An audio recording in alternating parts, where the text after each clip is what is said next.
नमस्कार, मध्य प्रदेश छत्तीसगढ़ के हमारे खास बुलेटिन में आपका बहुत बहुत स्वागत है। मैं हूं आपके साथ दीपिका ओझा।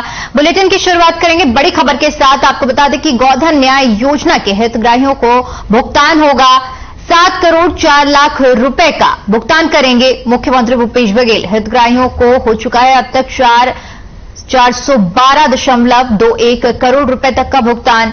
गोबर खरीदी में स्वावलंबी गौठानों की बढ़त बरकरार है। तो बड़ी खबर आ रही है रायपुर से, जहां पर आपको बता दें कि गोधन न्याय योजना के तहत हितग्राहियों का भुगतान होगा 7 करोड़ 4 लाख रुपए का भुगतान करेंगे मुख्यमंत्री।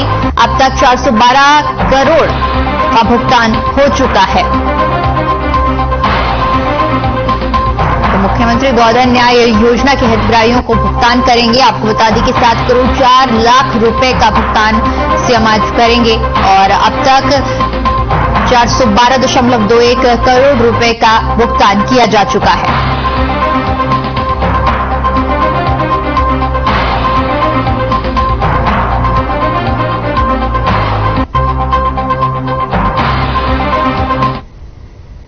वहीं प्रधानमंत्री आवास योजना पर कांग्रेस और बीजेपी के बवाल लगातार जारी है, जिसको लेकर भारतीय जनता पार्टी विधानसभा का घेराव करने जा रही है। इसमें बीजेपी के कार्यकर्ता और नेता भी शामिल हैं। आपको बता दें कि हितग्राहियों का 1 लाख की संख्या में जुटने का दावा किया जा रहा है। इस प्रदर्शन में भारतीय जनता पार्टी के दिग्गज नेताओं और पूर्व मुख्यमंत्री डॉक्टर रमन सिंह समेत बड़े नेता भी शामिल होंगे। हमारे ब्यूरो चीफ चित्रा पटेल ने बीजेपी के वरिष्ठ नेता और प्रवक्ता और पूर्व मंत्री राजेश मूणत से खास बातचीत की। पूर्व मंत्री राजेश मूणत ने वंचित हितग्राहियों का आंकड़ा भी बताया। क्या कुछ कहा उन्होंने, आइए आपको सुनवाते हैं। को लेकर जो है कल भारतीय जनता पार्टी का घेराव करने जा रही है। हमारे साथ मौजूद है पूर्व मंत्री राजेश मूणत। कल आप लोग बड़ा आंदोलन करने जा रहे हैं। भारतीय जनता पार्टी छत्तीसगढ़ प्रदेश के अंदर जो गांव में रहने वाला है, जो शहर बस्तियों में रहने वाला है, उन सबको प्रधानमंत्री आवास योजना के तहत लगभग 18 लाख परिवार को मकान मिलना था। छत्तीसगढ़ की सरकार ने उनको पक्के मकान से वंचित किया।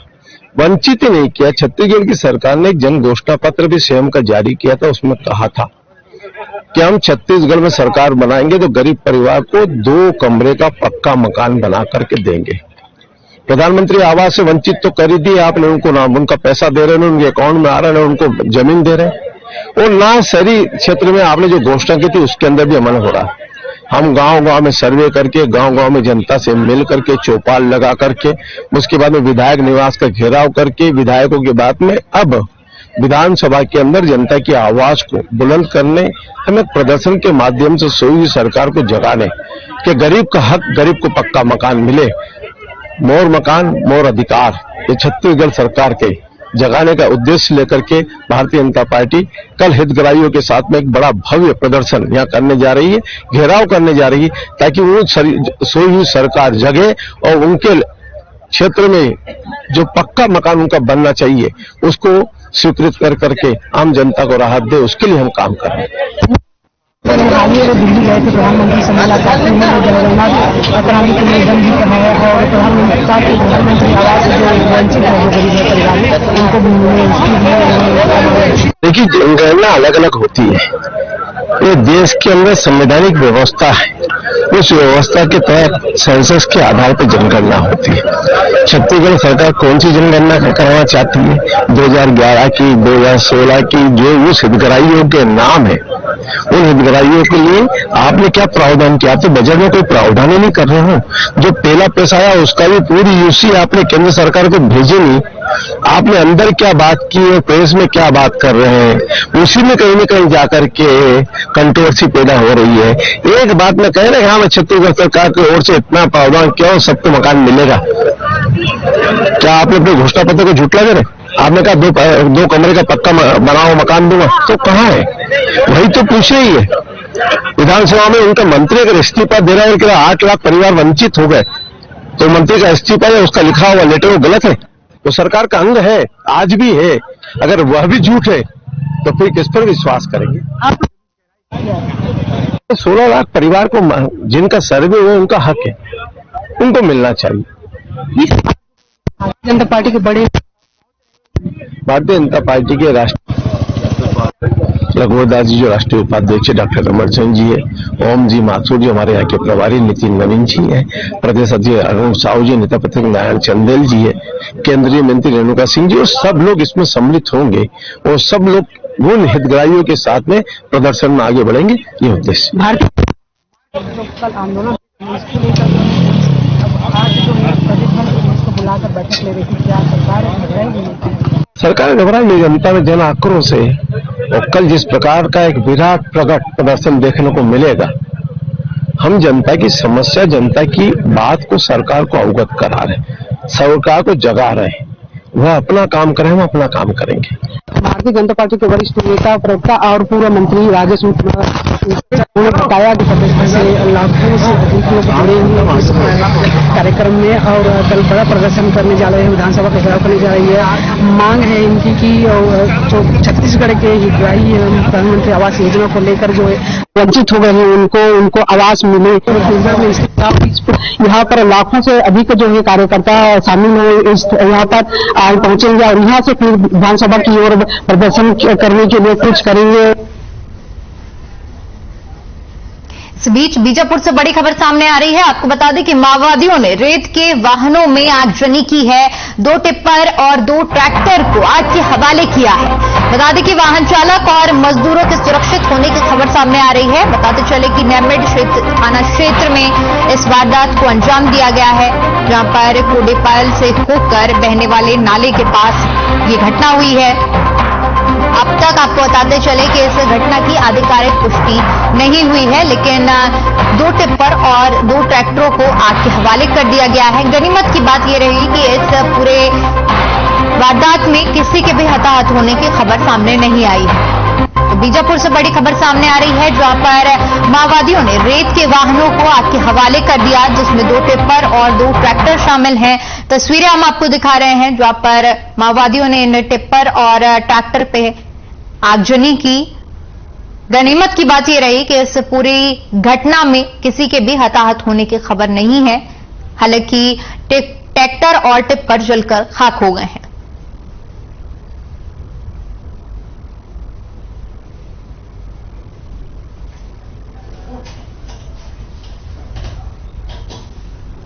वहीं भूपेश सरकार के 1 अप्रैल से ग्रामीण परिवारों का सामाजिक और आर्थिक सर्वे कराने की घोषणा को लेकर बीजेपी नेता ओपी चौधरी का बयान सामने आया है। आपको बता दें कि उन्होंने कहा कि सरकार का ये कदम केवल गरीबों का घर छीनने का बहाना है। साथ ही उन्होंने कहा कि 2011 में जो सर्वे कराया गया था, उस समय कांग्रेस की सरकार थी और उस समय सामाजिक आर्थिक सर्वेक्षण हुआ था। उनका कहना है कि प्रदेश सरकार नया सर्वे कर सभी ग्राम पंचायतों का, सभी ग्राम सभाओं का राज्य सरकार अपमान कराना चाहती है। 2011 में जो सर्वे कराया गया था, उस समय कांग्रेस की सरकार थी भारत सरकार में। पूरे देश में 2011 का एससीसी का सर्वे हुआ था, सामाजिक आर्थिक सर्वेक्षण हुआ था। वो मनमोहन सिंह के प्रधानमंत्रित्व वाली, सोनिया जी की रिमोट वाली सरकार थी।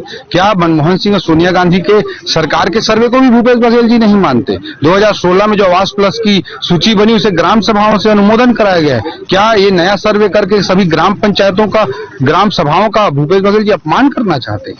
ये केवल ढकोसला है गरीबों के छत को छीनने का।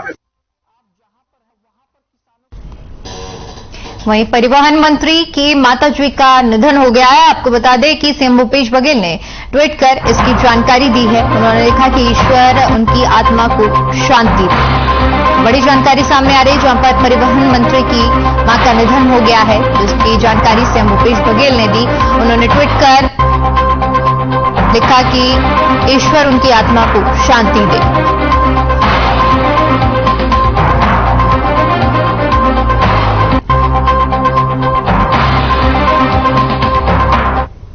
तो ट्वीट हम दिखा रहे हैं, जहां पर सीएम भूपेश बघेल ने ट्वीट कर ये जानकारी दी है कि परिवहन मंत्री की मां अब नहीं रही हैं और साथ ही साथ ईश्वर से उन्होंने उनकी आत्मा की शांति भी कामना की है।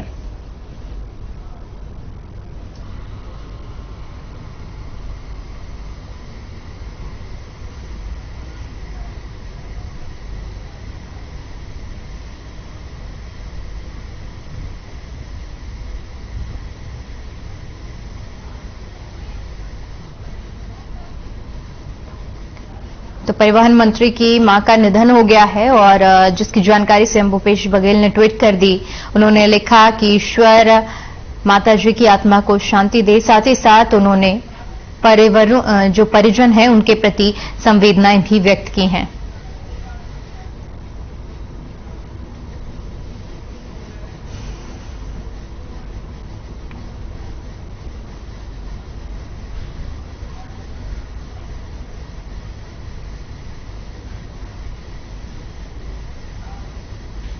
बड़ी खबर का रुख करते हैं जो कि रायपुर से सामने आ रही है। आपको बता दें कि बीजेपी प्रदेश अध्यक्ष अरुण साव का बयान सामने आया है जिसमें उन्होंने कहा है कि विधानसभा का घेराव करेंगे और साथ ही साथ उन्होंने कहा कि कार्यक्रम में बड़े नेता भी शामिल होंगे। विधायकों के निवास का घेराव करने की बात कही गई है। तो बड़ी जानकारी निकलकर सामने आ रही है जहां पर बीजेपी प्रदेश अध्यक्ष अरुण साव का बयान सामने आया है जिसमें उन्होंने विधानसभा का घेराव करने की बात कही है।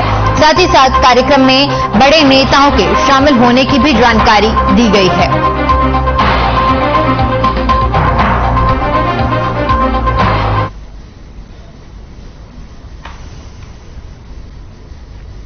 तो बीजेपी प्रदेश अध्यक्ष का बयान सामने आया है जिसमें उन्होंने विधानसभा का घेराव करने की बात कही है और साथ ही साथ उन्होंने जानकारी भी दी है कि इस कार्यक्रम में बड़े नेता भी शामिल होंगे और विधायकों के आवासों का घेराव किया जाएगा।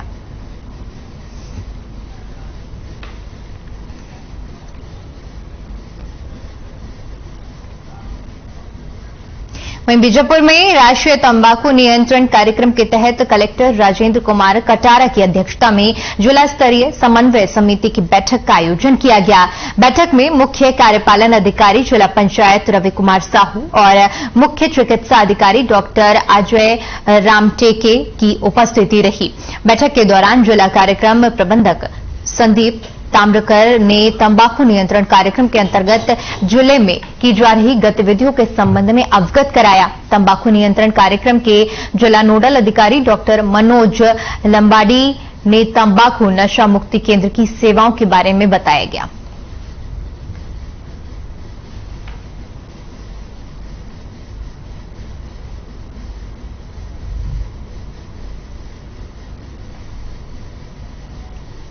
वहीं रायपुर से बड़ी खबर सामने आ रही है। आपको बता दें कि कांग्रेस और अन्य दलों के बड़े नेता बीजेपी में शामिल होंगे।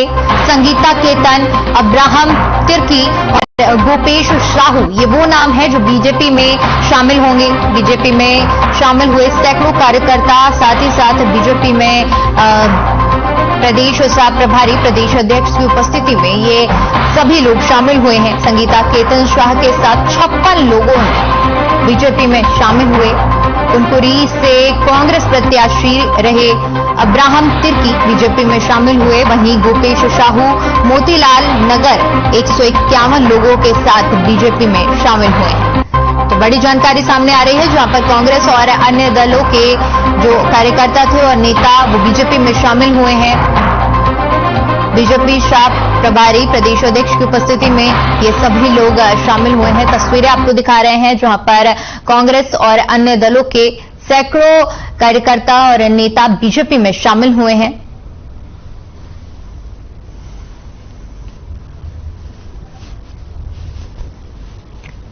तो भारतीय जनता पार्टी में कांग्रेस और अन्य दलों के तमाम नेताओं ने आज बीजेपी का दामन थाम लिया है। बीजेपी के प्रदेश अध्यक्ष की मौजूदगी में ये कार्यक्रम रखा गया था जहां पर अलग अलग जगहों से कांग्रेस और अन्य दलों के नेताओं ने आज बीजेपी का दामन थामा है।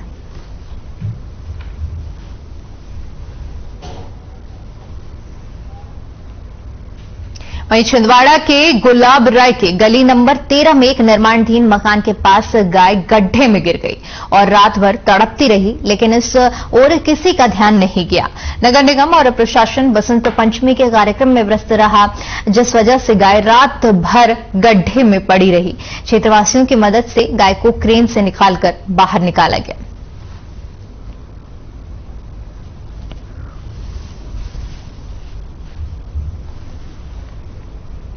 तो गाय के गड्ढे में गिरने की खबर सामने आ रही है, जहां पर आपको बता दें कि छिंदवाड़ा की ये घटना है जहां पर गुलबारा के गली नंबर 13 में एक गाय गड्ढे में गिर गई और जिसके बाद गाय को क्रेन की मदद से गड्ढे से बाहर निकाला गया। ये तस्वीरें हैं जो गाय गड्ढे में घुसी थी, उसको निकाला गया है और उसका परीक्षण भी किया जा रहा है।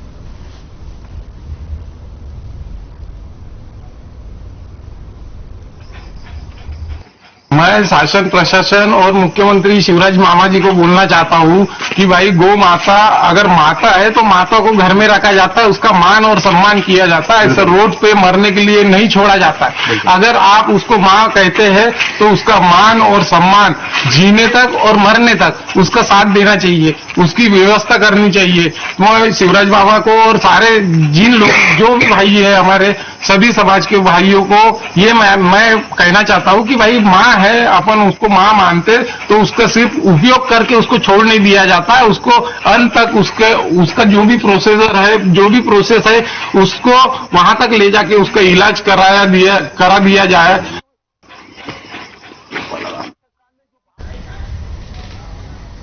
वहीं जगदलपुर में चिन्हांकित 7,91,038 हितग्राहियों में से अब तक 4,22,738 हितग्राहियों का आयुष्मान कार्ड बन चुका है।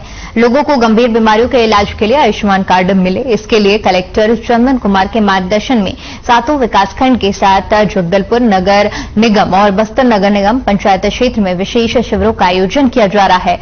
शिविर में ग्राम पंचायत के अधिकारी कर्मचारी के अलावा युवोदय और के स्वयं सेवकों ने लोगों को आयुष्मान कार्ड बनाने के लिए प्रेरित किया। बता दें कि अब तक बाकवंड विकासखंड में 69,898, बस्तर विकासखंड में 88,613 और विकासखंड में 21,583, जगदलपुर विकासखंड में विकासखंड में 20,042, वहीं लोहड़ीगुड़ा विकासखंड में 35,225, तोकापाल विकासखंड में 43,827, जगदलपुर में नगर निगम में 66,622 और बस्तर नगर पंचायत में 50,098 हितग्राहियों का आयुष्मान कार्ड बना। वहीं 7 मार्च से 13 मार्च के बीच में कुल 534 शिविरों के माध्यम से कार्ड बनाए गए।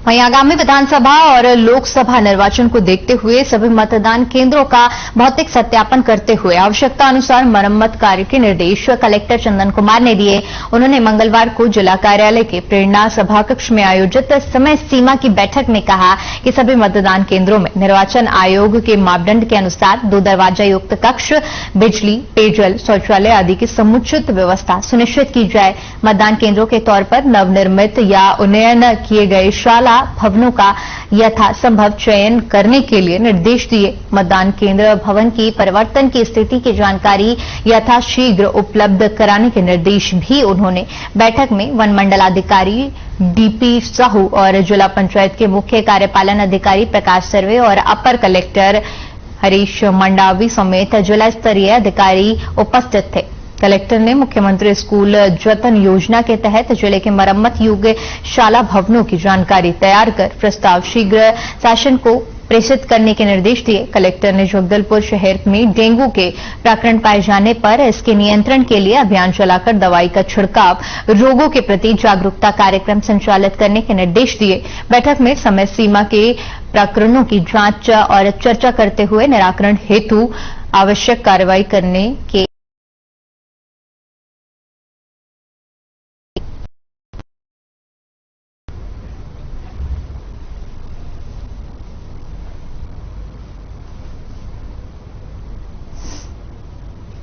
वहीं जिले के चरामा के गांव चावड़ी में एक कार में लगी आग के बाद रहस्यमयी तरीके से लापता परिवार 13 दिन बाद घर लौट आया है। पुलिस ने बताया कि लापता कारोबारी कर्ज से परेशान होने के बाद परिवार की मौत की छोटी कहानी रची थी।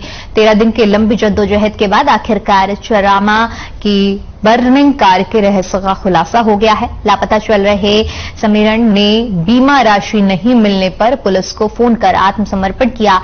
हासिल जानकारी के मुताबिक लापता युवक समीरन ठेकेदार पर 35 लाख का कर्ज था। इससे बचने के लिए उसने खुद की हत्या की साजिश रची। साथ ही वह इस फिराक में था कि उसे 72 लाख का बीमा भी मिल जाए। इसके चलते कार को आग लगाकर यह दिखाने का प्रयास किया कि उसकी मौत हो गई।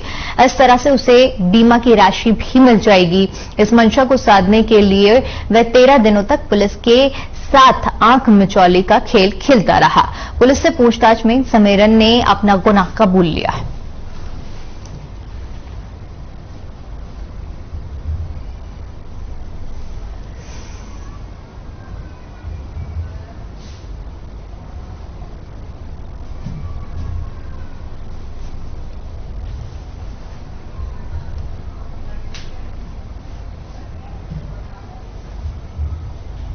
चलिए खबरों में आगे बढ़ते और बात करते हैं रायपुर की, जहां ग्रामीण परिवारों का सामाजिक और आर्थिक सर्वे को लेकर बीजेपी नेता के आरोप पर कांग्रेस प्रवक्ता सुरेंद्र वर्मा ने कहा कि आम जनगणना कराना केंद्र सरकार का दायित्व है, लेकिन केंद्र सरकार अपनी नाकामी को छुपाने के लिए दुर्भावनापूर्वक आंकड़े छुपा रही है। अब तक जनगणना कराने की मोदी सरकार की मंशा नहीं है और 7 सालों में भुखमरी, महंगाई, गरीबी बढ़ी है और जनगणना कराने के लिए केंद्र सरकार घबरा रही है। हर 10 साल में जनगणना कराने का प्रावधान है। देखिए, आम जनगणना कराना केंद्र सरकार का दायित्व है, लेकिन केंद्र की मोदी सरकार अपनी नाकामी को छुपाने के लिए दुर्भावनापूर्वक आंकड़े छुपा रही है और यही कारण है कि 2011 के बाद 2021 में जनगणना होना था, लेकिन आज 2023 का मार्च का महीना चल रहा है और अब तक मोदी सरकार की मंशा नहीं है जनगणना कराने की। और तमाम इस पिछले विगत 7 वर्षों में तेजी से देश के भीतर असमानता बढ़ी है, भुखमरी बढ़ी है, बेरोजगारी बढ़ी है और महंगाई बढ़ी है।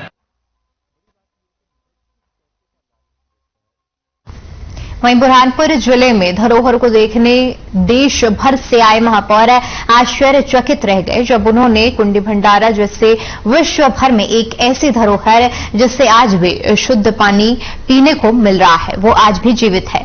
इसकी उमाशंकर गुप्ता पूर्व मंत्री ने जमकर तारीफ की और कहा कि बुरहानपुर में इस धरोहर को देख देश भर में जो भी बंद हो चुकी धरोहर है, जो पानी के भंडारे हैं, उन्हें पुनर्जीवित करने का प्रयास करेंगे। वहीं जम्मू कश्मीर से आए महापौर राजेंद्र शर्मा ने बुरहानपुर शहर को गंगा जमुनी संस्कृति का एक अनूठा संगम बताया और यहां जिस तरह से मस्जिद में अरबी संस्कृति और फारसी में शिलालेख हैं, यह वाकई में काफी काबिले तारीफ है।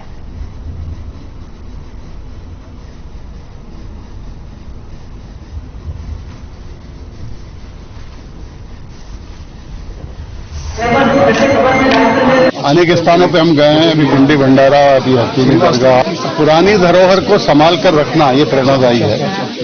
कुंडी भंडारा पुराने प्राणी के हमारे स्रोत जिससे कि सारी सप्लाई होती थी, आज भी इतना निर्मल जल और जो प्राकृतिक दृष्टि से मिल रहा है बिना खर्चे के सप्लाई हो सकता है। कई शहरों में पुराने स्रोत बंद कर दिए गए हैं। मुझे लगता है कि उन्हें पुनर्जीवित करने की जरूरत है। बुरहानपुर ने उदाहरण पेश किया है। हकीमी के लिए बहुत बड़ा हिंदुस्तान के सब महापौर यहाँ दरगाह देखने के लिए आए और ये दरगाह देखने के लिए यहाँ की जो महापौर उसने ये विजिट रखा कि यहाँ सब आके देखें कि ये बुरहानपुर में ये सब देखने लायक स्थल है, इसमें से दरगाह भी है। और हम सबको बहुत खुशी है कि सब यहाँ आके देख कर गए और सब खुश हो गए। देखिए, स्वर्ग बनता है। बुरहानपुर में केले का फसल बीमा बंद होने के बाद किसान संगठन ने जानकारी दी कि अधिकांश किसानों ने एक निजी कंपनी से बीमा कराया है। सरकार खुद यह लाभ किसानों को नहीं दे रही है, तो उस निजी कंपनी को अनुदान के रूप में दे ताकि वहां से किसान नुकसान होने पर अपना पूरा बीमा प्राप्त कर सके। साथ ही कहा कि कलेक्टर और सांसद इस फसल बीमा का 50% किस्त अदा करें, लेकिन ऐसा नहीं किया जा रहा है, जिसके लिए किसान कलेक्टर से गुहार लगाने पहुंचे।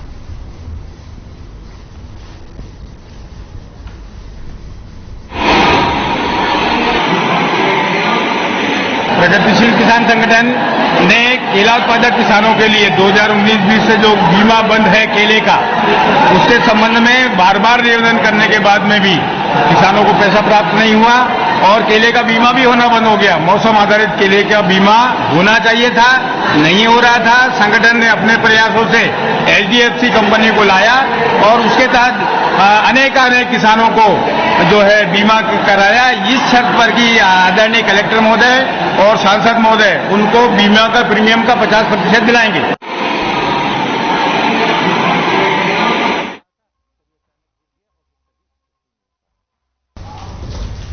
चलिए फिलहाल के लिए इस बुलेटिन में इतना ही। देश और दुनिया की तमाम बड़ी खबरों के लिए बने रहिए हमारे साथ। नमस्कार।